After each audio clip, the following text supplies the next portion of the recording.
Hi friends, మనలో చాలామంది ఎలా ఉంటారంటే తలచింది జరిగిందంటే తమ తెలివే అంటున్నారు. బెడిసిందా తలరాతంటూ విధిపై నెడుతున్నారు. రెండూ తప్పే. మనిషికి అహంకారం కూడదు. మనిషిలాగా జీవించేది మన చేతుల్లోనే ఉంది. మంచి చెడు ఏదైనా మన చేతుల్లోనే ఉంది. కావాలని నిప్పు తాగితే చేయి కాలక మానుతుందా? కాలినందుకు కర్మ అంటే గాయమేమో మానుతుందా? మానదు కదా. నిప్పు పట్టుకోకుండానే ఉండాలి.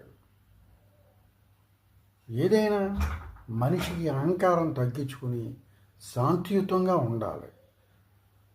అప్పుడే మనిషికి సంతోషం. Thank you.